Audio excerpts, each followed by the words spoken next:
Hello everyone, नमस्कार। हमारे YouTube channel में आपका हार्दिक स्वागत है। दोस्तों, हिंदू धर्म में अमावस्या तिथि का अत्यंत महत्व माना गया है। अमावस्या के दिन पूजा पाठ और स्नान दान करना शुभ फलों की प्राप्ति का सरल मार्ग कहलाता है। हिंदू पंचांग के अनुसार इस समय अगहन माह चल रहा है। अगर आपको नहीं मालूम कि अगहन क्या होता है तो मैं आपको बता दूं, अगहन भगवान श्री कृष्ण को बहुत प्रिय ये अगहन महीना मार्गशीर्ष माह को कहा जाता है। इस माह में पड़ने वाली अमावस्या बहुत ही महत्वपूर्ण स्थान रखती है। मार्गशीर्ष माह की अमावस्या के दिन पूजा, यज्ञ, स्नान, दान 1000 सूर्य यज्ञों के बराबर पुण्य की प्राप्ति होती है। वैसे तो हर अमावस्या के दिन आपको गजेंद्र मोक्ष की कथा का पाठ करना चाहिए या सुनना चाहिए, लेकिन जो मार्गशीर्ष की अमावस्या है, इस दिन गजेंद्र स्तोत्र का पाठ करना और सुनना बहुत ही महत्व रखता है। आज की वीडियो में मैं आपको गजेंद्र मोक्ष की कथा और मार्गशीर्ष अमावस्या की तिथि और इसका महत्व और इस दिन किए जाने उपाय के बारे में बताऊंगी।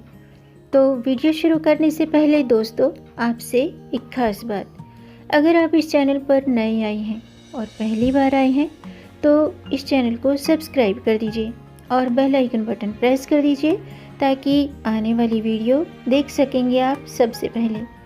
और जिन्होंने चैनल सब्सक्राइब कर दिया है उनका दिल से आभार, बहुत बहुत धन्यवाद। दोस्तों, ये आपका अपना चैनल है, इस चैनल के साथ जुड़े रहिएगा और अपना प्यार हमें देते रहिएगा। वीडियो को अंत तक ज़रूर देखिएगा ताकि कोई भी जानकारी छूट न जाए, क्योंकि दोस्तों आधी अधूरी जानकारी से पूरा लाभ नहीं मिलता है, इसलिए हमारे साथ अंत तक बने रहिएगा। तो आइए शुरू करते हैं। सबसे पहले जानते हैं मार्गशीर्ष अमावस्या का पूजा का शुभ मुहूर्त क्या है। इस साल यानी कि मार्गशीर्ष अमावस्या 23 नवंबर बुधवार को मनाई जाएगी। अमावस्या तिथि प्रारंभ होगी 23 नवंबर सुबह 6:53 पर और इसका समापन अगले दिन यानी कि 24 नवंबर गुरुवार को सुबह 4:26 पर होगा। वहीं अमावस्या के दिन स्नान दान के मुहूर्त की बात करें तो 23 नवंबर को सुबह 8 बजे से दोपहर के 1 बजे तक का समय इस कार्य के लिए उचित माना जा रहा है। आइए अब जानते हैं मार्गशीर्ष अमावस्या का महत्व। दोस्तों, हिंदू धर्म के ग्रंथों के मुताबिक अमावस्या तिथि को काल सर्प दोष का निवारक माना गया है। इस दिन पवित्र नदी में स्नान करके गरीबों को दान और पूजा अनुष्ठान करने से दोनों ही दोषों से मुक्ति मिल जाती है। अगर आप नदी में स्नान नहीं कर सकते हैं तो चिंता की कोई बात नहीं, आप घर पर ही नहाने वाले जल में गंगा जल मिला करके स्नान कर सकते हैं। शास्त्रों का कहना है कि जितना भी हो सके इस दिन अन्न का दान अवश्य करना चाहिए और अन्न के साथ साथ आप वस्त्रों का दान भी कर सकते हैं। इस दिन पीपल के पेड़ के नीचे सरसों के तेल का दीपक भी जरूर जलाना चाहिए।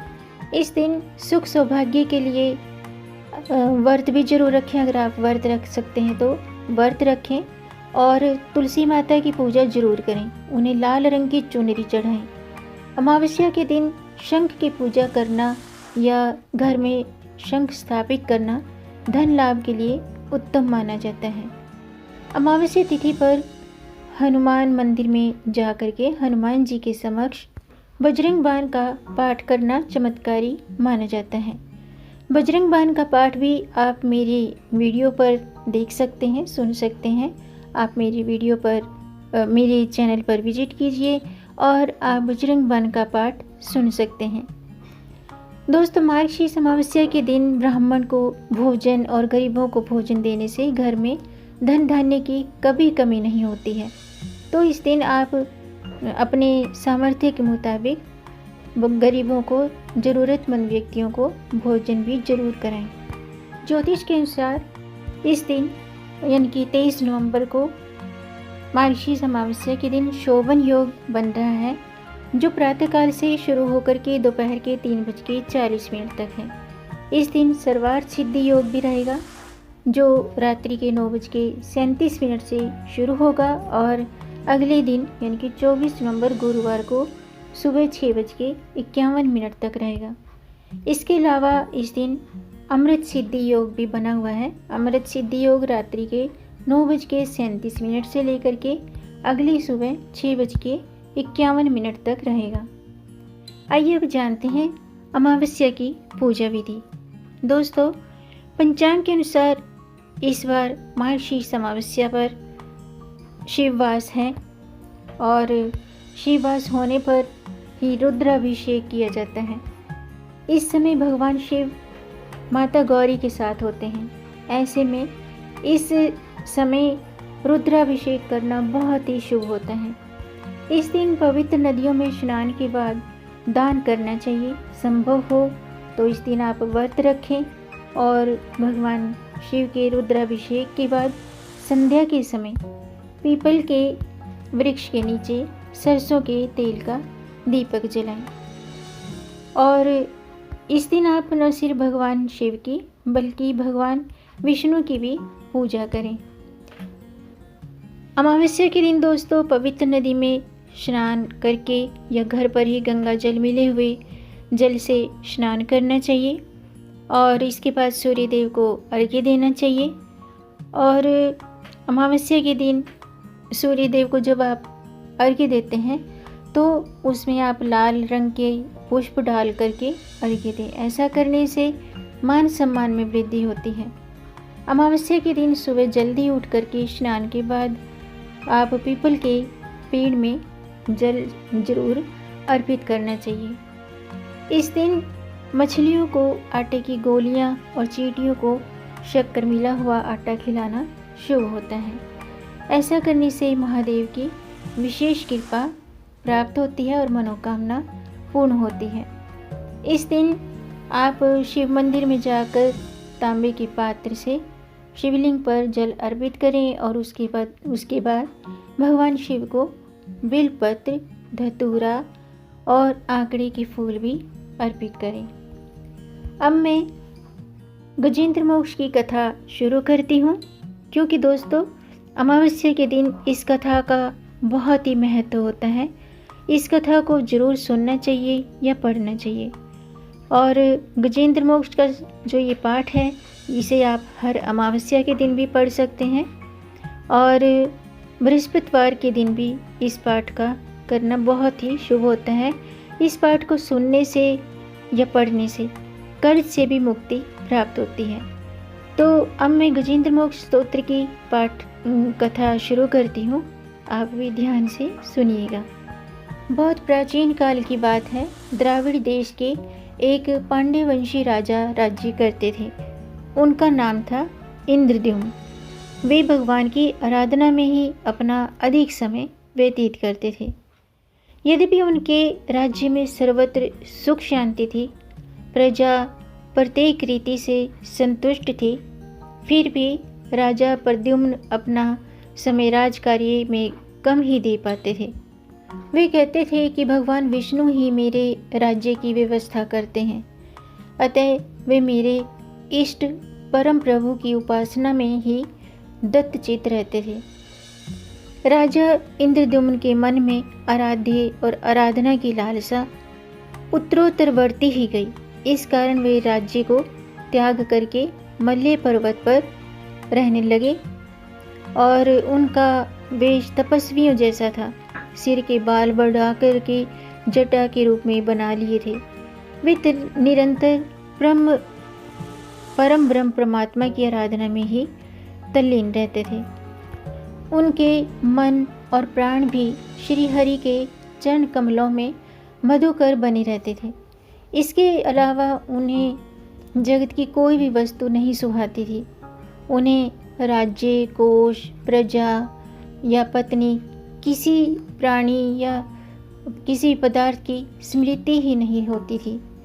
एक बार की बात है कि राजा इंद्रद्युम्न प्रतिदिन की भांति स्नान आदि से निवृत्त होकर सर्वप्रथम प्रभु की उपासना में तल्लीन थे।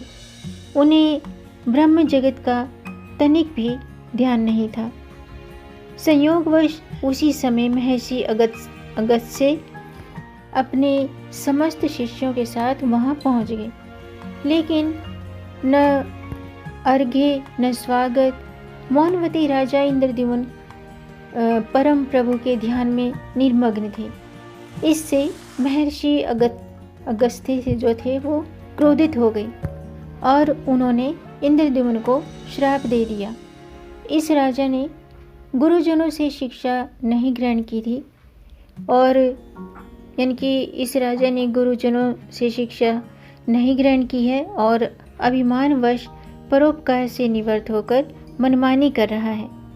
ऐसा महर्षि अगस्त्य ने कहा कि ऋषियों का अपमान करने वाला यह राजा हाथी के समान जड़ बुद्धि है, इसलिए इसे घोर अज्ञानमयी हाथी की योनि प्राप्त हो। महर्षि अगस्त्य के भगवत भक्त इंद्रद्युम्न को ये श्राप देकर चले गए। राजा इंद्रद्युम्न ने इसे श्री भगवान का मंगलमय विधान समझकर प्रभु के चरणों में सिर रख दिया। क्षीराब्दी में 10 सहस्त्र योजन लंबा, चौड़ा और ऊंचा त्रिकूट पर्वत था। वह पर्वत अत्यंत सुंदर और श्रेष्ठ था। उस पर्वतराज त्रिकूट की तपाई में ऋतुमान नामक भगवान वरुण का क्रीड़ा कानन था। उसके चारों ओर दिव्य वृक्ष शोभित थे। वे वृक्ष सदा पुष्पों और फूलों से लदे रहते थे। उस क्रीड़ा कानन ऋतुमान के समीप पर्वत श्रेष्ठ त्रिकूट के गहन वन में हथनियों के साथ अत्यंत शक्तिशाली और अमित पराक्रमी गजेंद्र रहता था। एक बार की बात है कि गजेंद्र अपने साथियों सहित तृष्याधिक के यानी कि प्यास की तीव्रता से व्याकुल हो गया और वे कमल की गंध से सुगंधित वायु को सूंघकर एक चित्ताकर्षक विशाल सरोवर के तट पर जा पहुंचा। गजेंद्र ने उस सरोवर के निर्मल, शीतल और मीठे जल में प्रवेश किया। पहले तो उसने जल पीकर अपनी प्यास बुझाई, फिर जल में स्नान कर अपना श्रम दूर किया। उसके बाद उसने जल क्रीड़ा शुरू कर दी। वह अपनी सूंड में जल भरकर उसकी फुहारों से हथनियों को स्नान कराने लगा। तभी अचानक गजेंद्र ने सूंड उठाकर चित्कार की। पता नहीं किधर से एक मगर ने आकर उसका पैर पकड़ लिया था। गजेंद्र ने अपना पैर छुड़ाने के लिए पूरी शक्ति लगाई, परंतु उसका वश नहीं चला और पैर नहीं छूटा। अपने स्वामी गजेंद्र को ग्राहग्रस्त देखकर हथनियाँ, कलब और अन्य गज अत्यंत व्याकुल हो गई। वे सूंड उठाकर चिंगाड़ने और गजेंद्र को बचाने के लिए सरोवर के भीतर बाहर दौड़ने लगे। उन्होंने पूरी चेष्टा की, लेकिन सफल नहीं हुए। वस्तुतः महर्षि अगस्त्य के श्राप से राजा इंद्रद्युम्न ही गजेंद्र हो गए थे और गंधर्व श्रेष्ठ हो महर्षि देवल के श्राप से ग्राह हो गए थे। वे भी अत्यंत पराक्रमी थे। संघर्ष चलता रहा। गजेंद्र स्वयं को बाहर खींचता और ग्राह गजेंद्र को भीतर खींचता। सरोवर का निर्मल जल गंदला हो गया था और कमल दल क्षत विक्षत हो गए थे। जल जंतु व्याकुल हो उठे थे। गजेंद्र और ग्राह का संघर्ष एक सहस्त्र यानी कि हजारों वर्ष तक चलता रहा और दोनों जीवित भी रहे। ये दृश्य देखकर देवगण चकित हो गए। अंततः गजेंद्र का शरीर शिथिल हो गया और उसके शरीर में शक्ति और मन में उत्साह नहीं रहा, परंतु जलचर होने के कारण ग्राह की शक्ति में कोई कमी नहीं आई। ग्राह यानी कि मगरमच्छ, उसकी शक्ति बढ़ गई। वह नवीन उत्साह से अधिक शक्ति लगाकर गजेंद्र को खींचने लगा।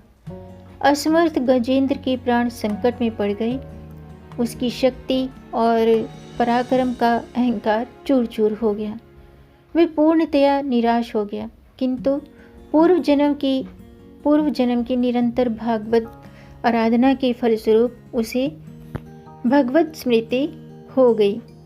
उसने निश्चय किया कि मैं कराल काल के भय से चराचर प्राणियों के शरणे सर्वसमर्थ प्रभु की शरण ग्रहण करता हूँ। इस समय के साथ गजेंद्र मन को एकाग्र करके पूर्व जन्म में सीखे श्रेष्ठ स्तोत्र द्वारा परम प्रभु की स्तुति करने लगा। गजेंद्र की स्तुति सुनकर सर्वदेव रूप भगवान विष्णु प्रकट हो गई। गजेंद्र को पीड़ित देखकर भगवान विष्णु गरुड़ पर आरूढ़ होकर अत्यंत शीघ्रता से उक्त सरोवर के तट पर पहुंचे। जब जीवन से निराश और पीड़ा से छटपटाते गजेंद्र ने हाथ में चक्र लिए गरुड़ारूढ़ भगवान विष्णु को तीव्रता से अपनी ओर आते देखा, तो उसने कमल का एक सुंदर पुष्प अपनी सूंड में लेकर के ऊपर उठाया और बड़े कष्ट से कहा, नारायण जगद्गुरु भगवान, आपको नमस्कार है। गजेंद्र को अत्यंत पीड़ित देखकर भगवान विष्णु गरुड़ की पीठ पर कूद पड़े। भगवान विष्णु गरुड़ की पीठ पर से कूद पड़े और गजेंद्र के साथ ग्राह को भी सरोवर से बाहर खींच लाए और तुरंत अपने तीक्ष्ण चक्र से ग्राह का मुंह फाड़कर गजेंद्र को मुक्त कर दिया। ब्रह्मादि देवगण और श्री हरि की प्रशंसा करते हुए उनके ऊपर फूलों की वृष्टि करने लगे। सिद्ध और ऋषि महर्षि परम ब्रह्म भगवान विष्णु का गुणगान करने लगे। ग्राह दिव्य शरीरधारी हो गया। उसने विष्णु के चरणों में सिर रखकर प्रणाम किया और भगवान विष्णु के गुणों की प्रशंसा करने लगा। भगवान विष्णु के मंगलमय वरद हस्त के स्पर्श से पाप मुक्त होकर अभिशप्त हुहु गंधर्व ने प्रभु की परिक्रमा की और उनके त्रिलोक के वंदित चरण कमलों में प्रणाम करके अपने लोक को चला गया। भगवान विष्णु ने गजेंद्र का उद्धार करके उसे अपना शासर बना लिया। गंधर्व, सिद्ध और देवगण उनकी लीला का गान करने लगे। गजेंद्र की स्तुति से प्रसन्न होकर भगवान विष्णु ने सबके समक्ष कहा, प्यारे गजेंद्र, जो लोग ब्रह्म मुहूर्त में उठकर तुम्हारी की हुई स्तुति से मेरा सत्वन करेंगे, उन्हें मैं मृत्यु के समान निर्मल बुद्धि का दान करूंगा। ये कहकर भगवान विष्णु ने शाश्वत रूप में गजेंद्र को साथ लिया और गरुड़ारूढ़ होकर अपने दिव्य धाम को चले गए। ये थी गजेंद्र मोक्ष की कथा। तो दोस्तों, आज का वीडियो मैं समाप्त करती हूँ। उम्मीद है आपको ये जानकारी पसंद आई होगी। अगर आपको जानकारी अच्छी लगी हो तो आप इसे लाइक कर सकते हैं और इस जानकारी को आगे बढ़ाकर अपनी फैमिली में, अपने फ्रेंड्स में ज़्यादा से ज़्यादा शेयर भी कर दीजिए। और अगर आपका कोई प्रश्न है या कोई सुझाव है तो कमेंट बॉक्स में ज़रूर लिखिएगा।